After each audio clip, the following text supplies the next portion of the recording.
Loan लेना हुआ और भी आसान। अब आप पूछेंगे कैसे, तो बिल्कुल मैं आपको बताऊंगी कैसे। जिस भी लोन की आपको ज़रूरत है, आप कमेंट बॉक्स में मैसेज करके पूछ सकते हैं। नमस्कार, मेरा नाम है स्वीटी, मैं रांची से हूँ और मैं 4 साल से बैंकिंग सेक्टर में हूँ।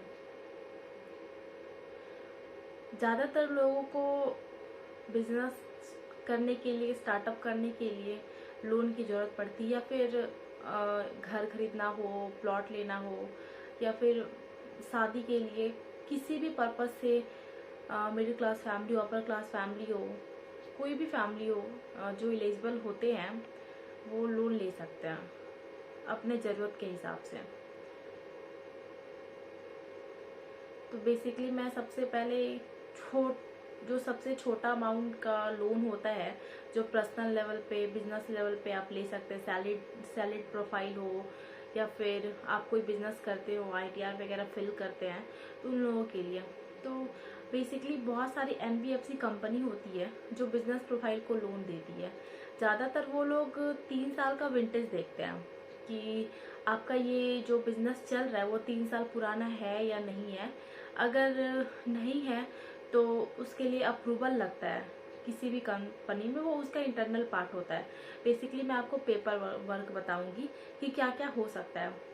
अगर आप कोई दुकान खोलना चाहते हैं तो उस समय आपको तुरंत लोन नहीं मिलेगा, उस समय आपको अपने घर से या अपना खुद का सेल्फ फंडिंग करना होगा। और 2 साल 3 साल बाद जब कोई कंपनी आपको फंडिंग करेगी, तो आज के डेट में सबसे ज़रूरी चीज़ है जो लोग आईटीआर फिल करते हैं।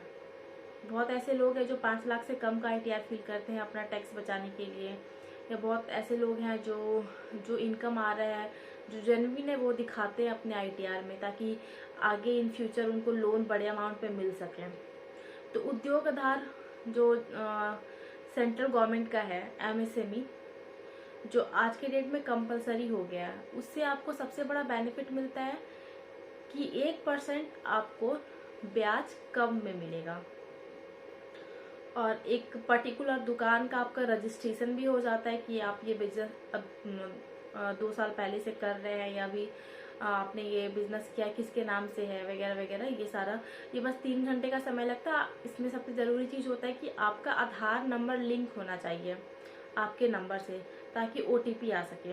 गवर्नमेंट का साइट तो काफ़ी स्लो चलता है, बेसिकली लोग टाइम टेकन हो जाता है, लेकिन जिन लोगों का आईडी लिया हुआ होता है गवर्नमेंट के साइट से, वो लोग तुरंत कर देते हैं। तो 2 चीज़ मैंने आपको बताया, एक उद्योग आधार और दूसरा आईटीआर। उसके बाद सबसे मोस्ट इम्पॉर्टेंट चीज़ है केवाईसी पार्ट। केवाईसी मतलब पैन कार्ड, आधार कार्ड, आपका फ़ोटो, वोटर आईडी कार्ड, या फिर कुछ लोग ड्राइविंग लाइसेंस भी मांगते हैं देखने के लिए, एड्रेस वगैरह।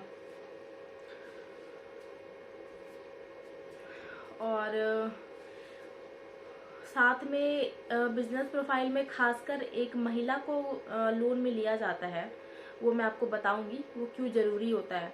तो मैं पहले आपको पेपर वर्क बता देती हूँ। उसके बाद आपका बैंक का स्टेटमेंट चाहिए होता है कि आपका अकाउंट है या नहीं, आपका क्या ट्रांजैक्शन हो रहा है। ज़्यादातर दुकान में आजकल यूपीआई ट्रांजैक्शन होता है, फ़ोन पे, गूगल पे, भीम वगैरह वगैरह, ये कई सारे ऐसी सुविधाएं उपलब्ध है मार्केट में।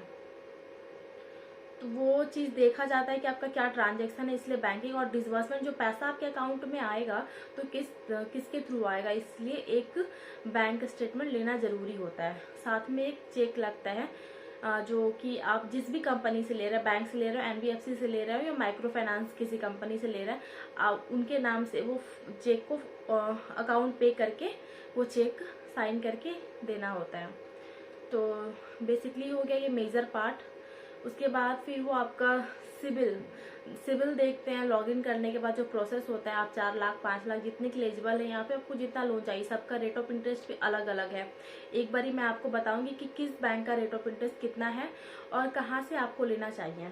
एक बार आप अपना एरिया, अपना लोकेशन एक बार मेरे को कमेंट बॉक्स में ज़रूर बताइएगा, ताकि मुझे बताने में आसानी होगी, क्योंकि रूरल और अर्बन दोनों के लिए अलग अलग फैसिलिटीज़ हैं, इसलिए। तो वो सिविल स्कोर देखने के बाद, क्रेडिट स्कोर देखने के बाद वो क्रेडिट के पास जाता है, डिसबर्स होता है, वो अकाउंट में आपके विद इन 3 डेज में पैसे आ जाते हैं ज़्यादातर केसेस में। कुछ कुछ केसेस में जैसे कि केवाईसी में नाम मिसिंग है या फिर डेट ऑफ बर्थ मिसिंग है या कोई भी तरह का कुछ भी प्रॉब्लम हो तो उसमें टाइम टेकन होता है। एफिडेविट कराना हो, कचहरी से कोई काम पड़ जाए या फिर आपके पास विंटेज नहीं है, तो बेसिकली बहुत ऐसी कंपनी है जो रेंट एग्रीमेंट पे भी फंडिंग करती है कि हाँ रेंट एग्रीमेंट इनका 4 साल पुराना है, 3 साल पुराना है, तो वो आपको उस बेसिस पे भी कि हाँ इतने समय से ये कर रहे हैं। साथ में एक गारंटर के तौर पर वो आपके दुकान जो ऑनर है उनका केवाईसी लेगी। ज़्यादा कुछ नहीं होता है। रेफरेंस के लिए जहाँ से आप माल परचेस कर रहे हैं बड़े पैमाने पे बिल वगैरह वो सब देखती है। और मैंने आपको बताया कि कोऑप्लिकेंट लेना इसलिए ज़रूरी होता है। बेसिकली महिला या मदर हो और वाइफ, ये दो सिस्टर, ज़्यादातर केसेस में सिस्टर को नहीं लिया जाता है क्योंकि इंडियन आपको पता ही है कि बहन बेसिकली जिस भी घर में बेटी होती है वो पराई होती है, शादी हो जाता है तो उनको किसी भी लोन में ब्लड रिलेशन होने के बावजूद लोन में सिस्टर को नहीं ले सकते आप। पहला तो प्रेफरेंस वाइफ को मिलता है, दूसरा जिनकी शादी नहीं हुई है वो उनकी मदर होती है, अगर वो भी नहीं अवेलेबल है तो फिर वो उनके फादर या ब्रदर, ये सब लास्ट केसेस में होता है। और घर का एक नॉर्मल अगर आप अर्बन में हैं तो होल्डिंग टैक्स वगैरह आपका ले सकते हैं कुछ कंपनी की, हाँ आपका अपना घर है करके। और इलेक्ट्रिसिटी बिल भी ज़रूरी होता है जो देना होता है। तो बेसिकली महिलाओं को इसलिए लिया जाता है क्योंकि जैसे आप मान लीजिए आप रेंटेड प्रोफाइल है, आपका घर रेंट पर है, दुकान रेंट पर है, तो आप यहाँ से कहीं शिफ्ट कर जाएंगे, कैसे पता चलेगा।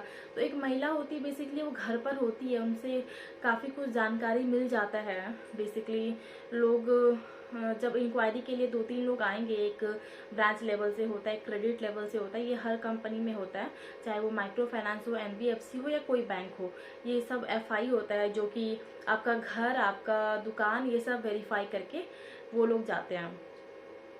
तो इन सारे केसेस में बेसिकली महिलाओं को इस वजह से लिया जाता है। आपका घर कि मतलब आइडेंटिटी के लिए आप बेसिकली बैचलर है तो आप कहीं भी भाग सकते हैं, लेकिन एक फैमिली को लेके तुरंत से अप डाउन करना थोड़ा मुश्किल हो जाता है इसलिए।